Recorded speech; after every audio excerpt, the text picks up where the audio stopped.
Hello and welcome along to another episode of this FM22 One Club story from Hemel Hempstead Town with me, Daniel.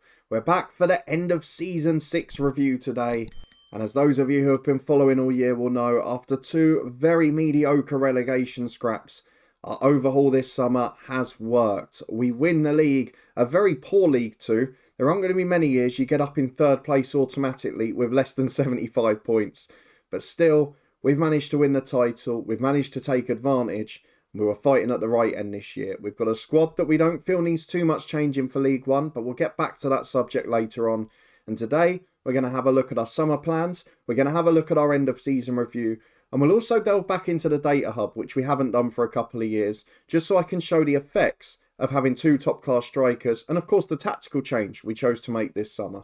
So if you're looking forward to all that and you are enjoying the series, please do put a thumbs up on the video.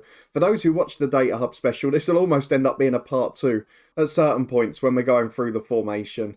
But if you want to stay up to date and see how we get on in League 1 next year with a transfer special starting in a couple of days' time, please do subscribe down below and turn that notification bell on for daily FM22 content. There's also links in the eye above to the Twitch channel for regular live streams, the podcast channel for regular football content, and of course there's much more too. Thank you for your incredible support. Now let's get cracking. We're going to start by skipping ahead to the end of season review because that should be tomorrow morning. We already know what our budget's going to be. We got that in the last episode. But we're going to see who've been the stars of this season. And I think you probably know the answer already. Let's go and see what the official review makes of our season with Hemel Hempstead. End of season review time. And for the first time since the first season, there is a trophy underneath our name. Because, yes, that first season we had a brilliant double. This time we have won a title and we finally made our third step. And going back to what we said near the start of the series, I kind of feel like we're back on course. I know we got promoted a little bit early from the National League. We'd aimed for 5 seasons to be out of non-league, and we got out in 3 because of that lucky playoff run. But then we had 2 really mediocre scraps against relegation because we'd come up a bit early. So we're actually basically at the 5-year mark where we were expected to be, which is fighting at the bottom of League 2. The difference this summer is we've had a remarkable transfer window. And if we look at the new arrivals, I think we'll see why this season has been so different. Because yes, it forced a change of shape, but the stars have been the ones that have come in. Ricky J. Jones added to Javan Malcolm up front. How on earth we got him? And it's still my favourite moment of the series. You guys won't have seen it obviously on camera. That moment when he popped up in a scout report as available and potentially willing to sign. And the tension after offering a deal with other clubs wanting him but not yet putting in an offer. I'll never be able to replace that. And that is a moment that, well, I knew it was so important and it's been proven that way. 25 league goals for him. He's wanted by Bristol Rovers who have come up with us. But he wasn't the only key signing, it does have to be said. Arthur Reed, before Jones came in, was our crucial bit of the jigsaw this summer. And he's a fabulous step up in midfield from what we've had before. It's a position we really struggled last year. The likes of Teddy Davey playing a lot of games. We never really replaced Oliver Turner after he chose to leave us, albeit he's ended up back up in non-league now. And Callum Hazeman, who we had on loan before and then weren't able to keep. But Arthur Reed and Sol Alidor Hamilton, who we paid 30 grand for, what a deal that's looking now, have really given us a strong backbone. And you remember what we said last year about our key players, where they were playing 25, 30, 35 games. And we said what we need is a core of a team that can play 40 or 45 games, be in that team almost every week, and give us a wonderful chance of being consistent and having our best 11 out each week. Ricky J. Jones, 45 starts. Arthur Reed, 44. Alidor Hamilton, 42. Swan on loan. Had an injury towards the end, but 36, and got us into an almost unassailable position. I'd love to keep him permanently next year. Nathan McGinley at fullback, 41 starts. Gets written off, but he had a very good season. Scored a lot of goals, got a lot of assists. Very good in the air at fullback. Zach Geacock, again, a bit of money spent on him, but an absolute revelation in goal. A fabulous player. And the list goes on. They're all rated above a 7. They're all playing lots of games. I've got to mention Priestley Farquharson because he was the late signing after we had a slightly dodgy start.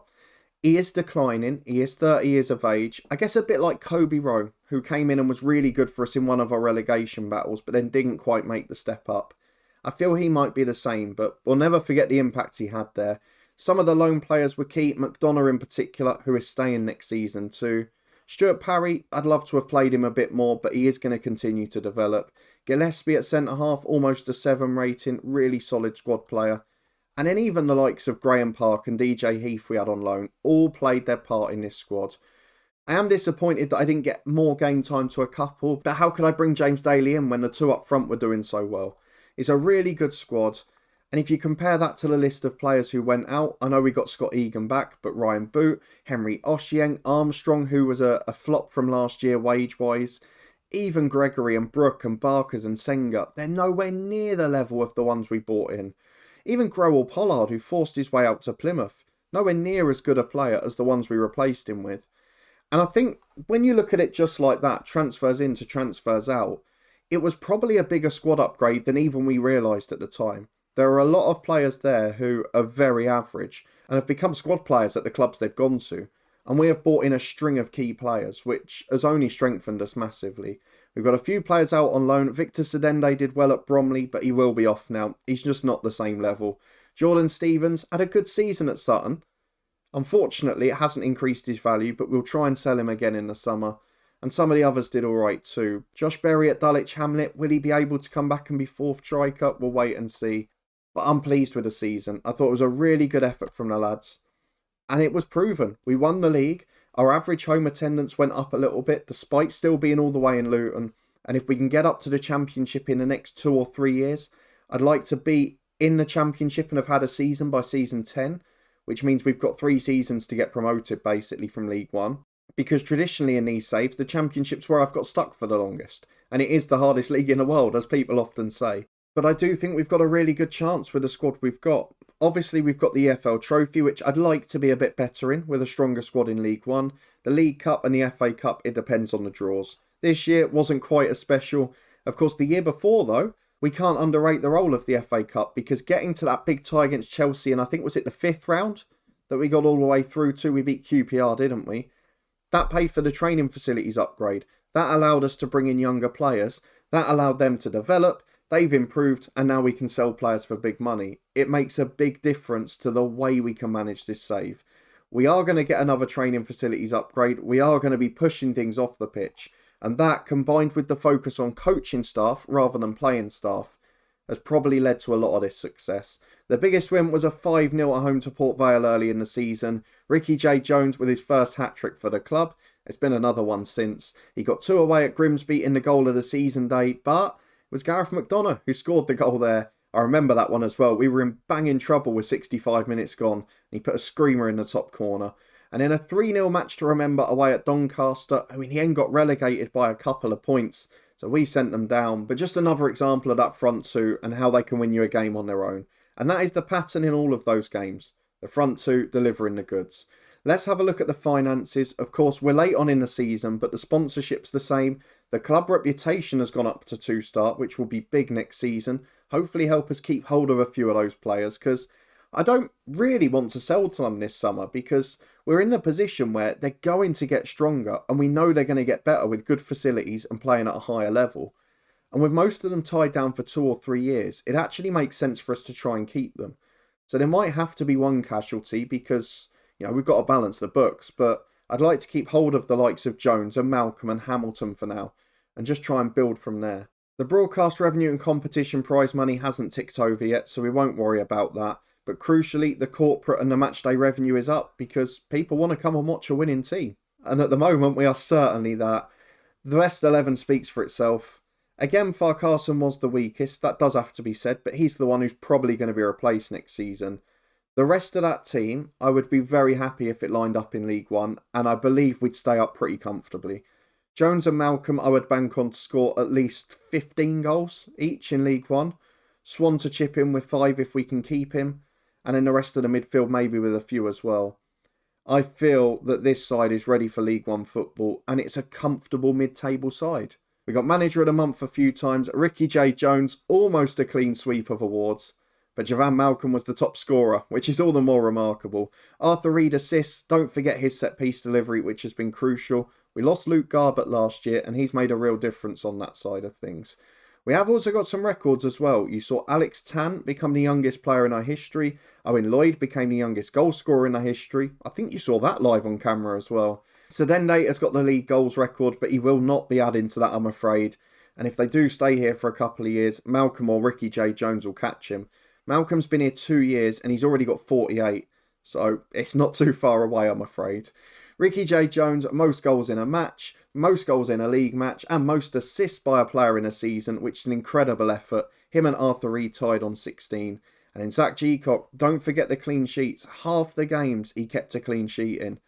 And that, of course, is crucial to our success too. You've got to be strong enough at the back as well. But overall, it is history in the making as we win League 2. And for the first time, we will be in the third tier of English football. But let's go and have a look at the data hub quickly, because I just want to show you as an overview how much of a difference the change of tactic and the front two we have made. And then we'll go ahead and see our summer plans, because I think it'll be quite a quiet and quick one on that front. A very quick stop off here though are the club vision, because they expect us to actually stay up. There's no fight bravely against relegation, which for a side of our reputation and for a side that hasn't really got the experience of playing football at the EFL level, let alone League 1 level, that is an incredibly high expectation and maybe is an indicator of how strong our squad is. There have also been a few little murmurings of Greg Wilson stepping aside, and if we have takeovers and transfer embargoes in the summer, we could be in big trouble. So let's hope we avoid that. If they wait till August till we've got everything sorted, I'm happy. Let's have a look at the data hub though. It's time to have a delve into what's made us so effective this year. Not just the diamond, not just the new front two, but where do we stand out? It's very simple this time around. So immediately, we're going to ignore the general one because, look, everything's very good. You would expect it to be. But I want to show you the difference to the way we attack and the way we defend. Because people have asked about narrow formations a few times. I did a special on it last year. And we talked about it a touch in live streams. But here is how it changes the wagon wheel. So now our pass completion is much higher. We've got 4 players in the middle. There's lots of short passes that we wouldn't have normally. The thing you'll notice dropping off though is that now we have very few dribbles and very small cross completion compared to the rest of the league, given the fact that we're the best team. So in terms of dribbling, it is quite often the wide players that will go on those mazy runs, and the fullbacks we've got, we set them to cross the ball in or to lay them off quickly. So we don't see too many runs from them. It's often just midfielders carrying the ball or the front two getting it deeper and having to go past a player. There's also not a lot of crosses because we're trying to play through the middle a large part of the time. What you have seen though is a greater pass completion ratio because all those little ones in the middle add up, and a lot more shots per game. Now the reason we've got that is because Ricky J. Jones and Javan Malcolm are playing on the shoulder. They're playing in the centre of the park. And although we're having a bit more possession in the middle, the ultimate aim is to get over the defender. So when we're getting in, we're often getting into positions where the strikers will be able to get a shot away. Or the striker's going behind, it's cleared away, and there's midfielders with space to run into and have a go. As a result of that and us finding the ball in space, you're also seeing a lot more fouls against us per game than other teams, 1.5 above the League 2 average. We've got a high shots on target ratio, but that's just because all 4 of our strikers are good finishers, as is Will Swan behind. Bradley Dack even when he came in was. But it's really intriguing that the complete shift in the way we attack has happened over, a month and a half, 2 months. And that's perhaps why the first month of the season we weren't that cohesive, because there was still a little bit more in terms of dribbling. There was still a little bit less in terms of pass completion. So as you see the team cohesion going up on the tactical side, you actually see this wheel changing, which is really interesting if you watch it every game or two, just to see how it adjusts when you're learning a new tactic. And you can see the shots per game. If you have that many, even with poor strikers, we'd have probably been in the top 3. But generally speaking, the style of play we've tried to implement, it probably took till about late October before that wheel started to take that shape generally. And that gives you an indicator. We were training it from, mid-July when Ricky came in. So that's a good 3 months before it was up to scratch and the players understood it well. In terms of defending, it does make a little bit of a difference, of course. Our aim at the moment isn't to try a huge amount of tackles. Now, I've taken off stay on your feet, but what we try to do is not get in interceptions and tackles, because we actually want to encourage the teams against us to go wide. Because if they get into wide positions, the thing they're going to do is cross the ball. And we talked about this a lot last year with Bangor City. If you've got defenders with good positioning, we've got a lot of height in our back 4. If it's in the air, I'd fancy us to win it 2/3 of the time. And if it's on the floor, we're going to have the back four, we're going to have the defensive midfielder, and we're going to have the box-to-box and central midfielder coming back. So there is no way, even on a counter-attack, they're going to have more than 6 in the box if you take out the fullback who's closing down the cross. So we're not actually really trying to make tackles or interceptions. We want them to play outside us, and we want them to put crosses into the box. And as you can see, we're committing very few fouls, nearly 4 less on average than every other team per game. And that means we're not having to defend the box too often from dead ball situations, which could be a worry. We're making a lot of blocks, often from crosses coming in or from them trying to get the ball back on the edge of the box, and then we're able to get the charge down. And we're also making more clearances because often we're dealing with balls coming into the box. What it does mean, though, is that we're not conceding too many chances. Our expected goals against is less than 1, and due to the fact we've got a great goalkeeper in G-Cock this year, our conceded is even less. But again, that wagon wheel, you look at that and you think, oh my God, we're not attempting any tackles or interceptions. But it's not a worry at all, I assure you. It's the way we're trying to set up. And you have to think about the tactic you're producing. Do you expect there to be thunder in tackles? Do you expect there to be lots of crosses if you're playing a narrow diamond? This is exactly what you want. Not many crosses when you're attacking and lots of crosses against you. Because ultimately, in the middle where the ball's going to end up, you've got people back in their position and you're going to overrun them. And having a tall team does help there too. So just a little look to see why the tables look as they do, because these shapes, they could look concerning to the naked eye. But as I mentioned in the Data Hub special before, you shouldn't really be concerned if the success on the pitch is where you expect it to be. We shouldn't be concerned that we're playing a narrow diamond and not having a lot of dribbles or crosses, because we're getting in behind, we're playing through the middle brilliantly, and we're scoring lots of goals. And that's the exact game plan. So very good, very happy with that. Now let's go and have a look at this squad. And I feel guilty doing it the day after we've won promotion. But this is how you get success. We've got to discuss who we think is going to get the chop this summer and what areas we feel we have to improve. And it's not many this time. Compared to last year, where we only wanted to keep about 8 players, I think it'll probably be the opposite way round this time. Let's go and have a look. Well, I think this gives you an indicator of how happy I am with the squad, because 10 of the starting 11 is currently at the club. Now, that relies on us keeping Will Swan, and that relies on a loan extension for Scott Egan being accepted. But we're going to go and do those straight after this episode. It also relies on us keeping Javan Malcolm and Ricky J. Jones. Both are wanted by Bristol Rovers. I'm sure they'll only come in for 1. What I do have, though, is only 6 backups that look like they're ready to be involved, which maybe means strengthening of the squad. But as we mentioned in the last episode, we've done a lot of work on that already, and we'll have a look in a second at what I mean. The only one I'm worried about of the ones I'd like to keep is James Daly, who I think ultimately will force his way out. He's requested a transfer. I understand why. He's 27, he's at his peak, he should be playing regular football, and we can't give it to him because we've got younger strikers in 3 players that are better and able to offer more, and have got a bigger value. So if we can get 150 grand for James Daly, maybe we have to take it. For a player we got for free who contributed to a promotion, it's probably worth it. We've got a lot of our old guard backup players who are out of contract, who are coming back from loan, whatever it might be. If I actually put the contracts up for you so you can see. So Nightingale, Dak, Hassan Ali loan obviously, Sedende, Kobe Rowe, Fedor Roslang, and all the other 4 loan players, and Ryan Joseph, all out of contract. That is a massive lot of players in the backup areas that are going. Now, we will still fill 1 or 2 voids with loan players. We might even keep 1 or 2 of the ones that come back as an emergency backup. Maybe Carson as a left back, maybe Bandera as a midfielder. And we've got to make decisions defensively about Shenton, Bilal Garcia and Josh Berry. Have they stepped up enough to be backup players? Or do we now need to look at loaning them out to a National League club or a League 2 club, rather than the clubs they're at the moment, respectively? So that's something we've got to make a decision on.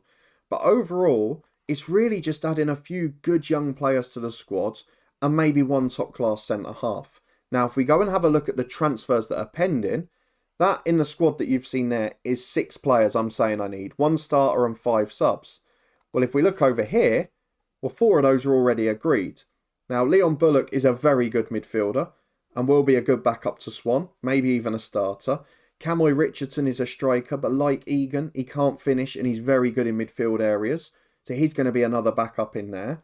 We've got Louis Bennett-Sharif, who will come in as an option at right back and will probably push McDonough close and maybe take over this year. And then Harry Thornley, who I'm hoping will be our centre-half solutions. Even if I have to start with one of the others at the start of the season, maybe he can take over before too long.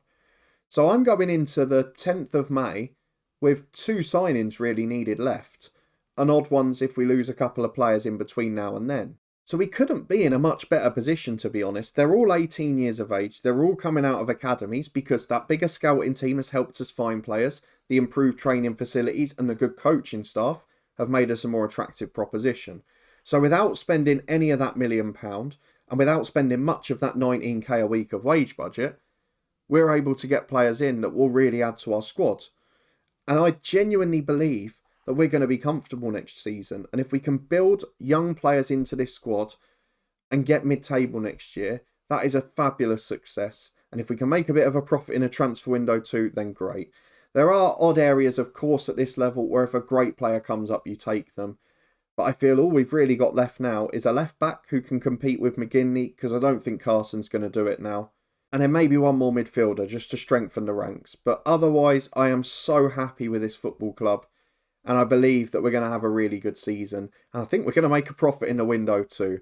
So if you're looking forward to seeing that in 2 days' time, our transfer special, and if we've got time, our League One debut as well, please do put a thumbs up on the video. Subscribe down below to stay up to date with FM22 content. Big episodes coming in ahead, coach. That one will be back tomorrow at 3:30. And then transfer window time in 2 days. You'll get to meet those 4 youngsters that are coming in, and hopefully a couple of others too. We'll probably be saying a lot of emotional and painful goodbyes, but we're at League One level now, and the players that were winning us the National League South and getting the National League playoff run aren't going to be the ones to cut it at this level. Let me know in the comments what you think of my squad there. Are those players all suitable? Do you think it's appropriate? And do you think we'll be able to keep Swan or Egan too? There are other clubs going around Will Swan looking to make a move for him, so hopefully we'll be the winning side in that battle.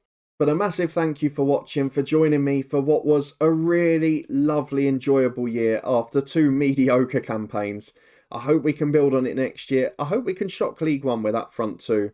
But we're going to have to watch out in the window, because I'd imagine there's going to be some big offers coming in. I'll see you next time to find out if we've held on to them and who we've added to the ranks.